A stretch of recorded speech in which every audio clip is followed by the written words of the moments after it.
Bonsoir et bienvenue sur les antennes de l'Office de radiodiffusion télévision du Mali. Nous recevons ce soir M. Konima Sidibé, candidat du parti MODEC à l'élection présidentielle de 2013. Bonsoir M. Sidibé. Bonsoir. Alors, M. Sidibé, pourquoi êtes-vous candidat à l'élection présidentielle et quelles sont vos motivations? Je suis candidat à l'élection présidentielle pour sortir notre pays de la grave crise économique et sociale qu'il traverse depuis un moment. Une crise liée essentiellement à la mauvaise gouvernance que le pays a connue. Et cette mauvaise gouvernance, je n'ai pas cessé de la dénoncer depuis 20 ans, et même plus. J'étais très constant dans cela. Et dès lors que les mêmes personnes qui nous ont conduits dans ces crises prétendent encore la magistrature suprême, il faut proposer d'autres alternatives au peuple. Et cette alternative-là ne peut venir de mon point de vue que de la part de ceux qui n'ont rien à se reprocher dans cette gouvernance et qui ont toute la crédibilité nécessaire pour conduire ce processus.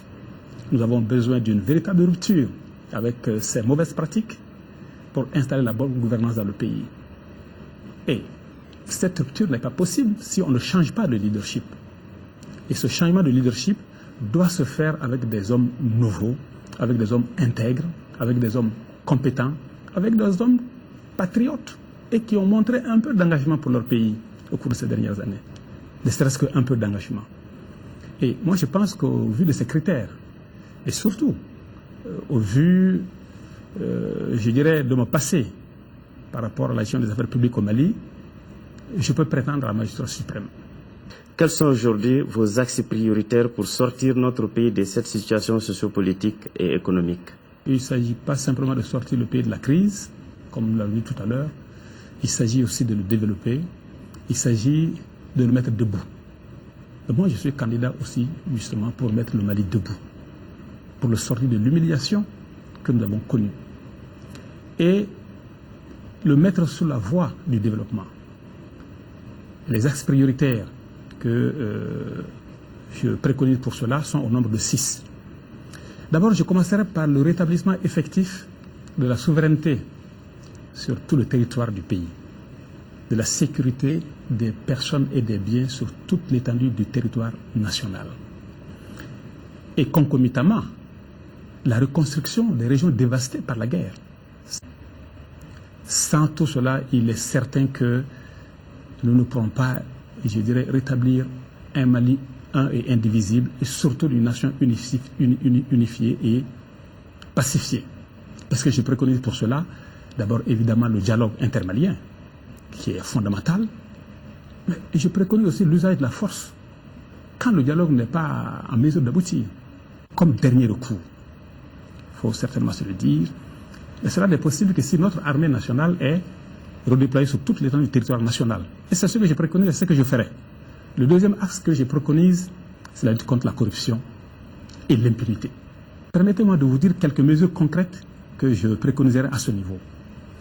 La première mesure que je préconise, c'est la réforme de l'administration publique.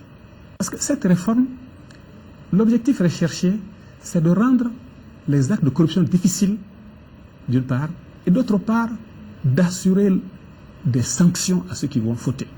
Les gens ne seront nommés à des postes de responsabilité que sur la base de leurs compétences intrinsèques, de leurs mérites. La réforme de la justice, pour qu'elle dise le droit, est fondamentale. Une quatrième mesure pour lutter contre la corruption, c'est mettre la pression de la société civile sur la gestion des dirigeants. Le troisième axe que je préconise, c'est l'accès de tous à des services sociaux de base, de qualité. Et ces services sociaux de base, c'est essentiellement l'éducation, c'est la santé, c'est l'eau potable. D'abord, refonder le système éducatif.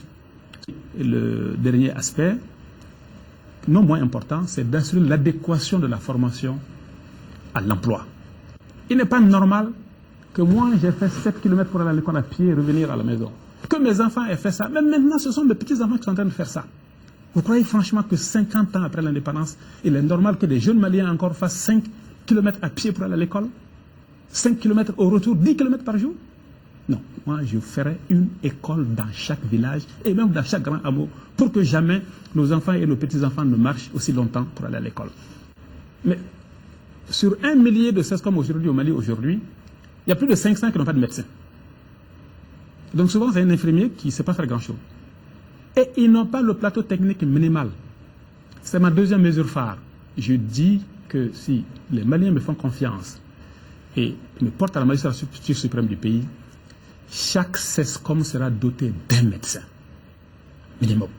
Et le reste du personnel qu'il faut. Et ils seront dotés du plateau technique minimal.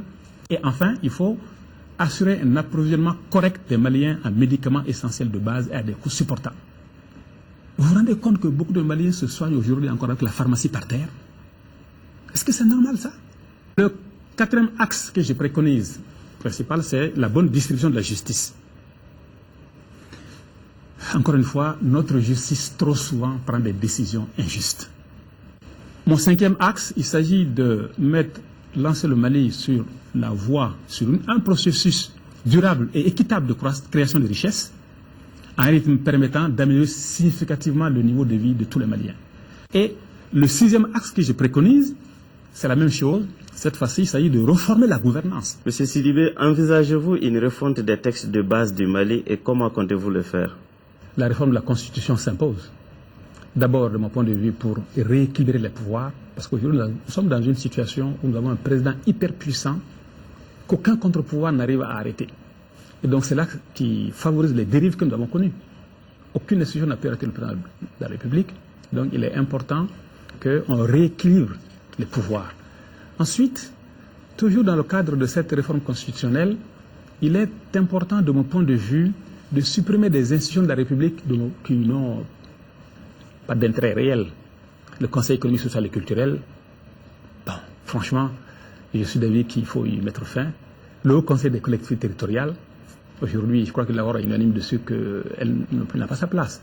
Mais aussi important pour moi, il faut qu'on trouve des moyens d'institutionnaliser l'obligation de rendre compte des élus, depuis le président de la République jusqu'aux députés, et jusqu'à la base.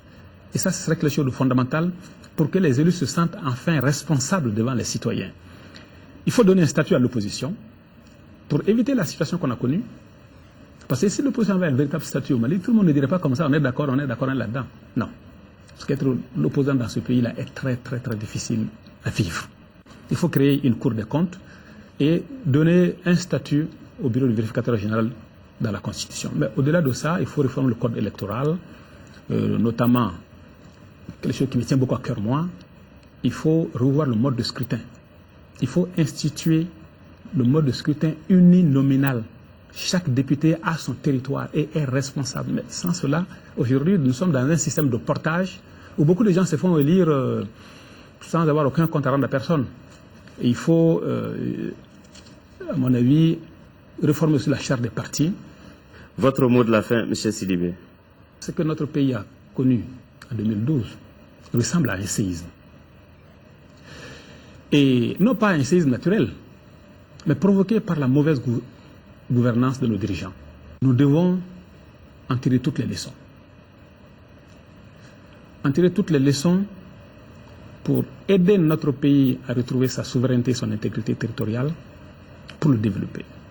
J'invite donc toutes les Maliennes et tous les Maliens à tirer ces leçons-là, à élire des dirigeants du pays, à commencer par le président de la République le 28 juillet prochain. Et pour cela, ils doivent se poser de mon point de vue 3 questions simples pour évaluer les candidats. A-t-il fait preuve d'intégrité dans la gestion des affaires publiques lorsqu'il a occupé des postes de responsabilité dans ce domaine? Ou d'où vient sa fortune? Voilà une première question.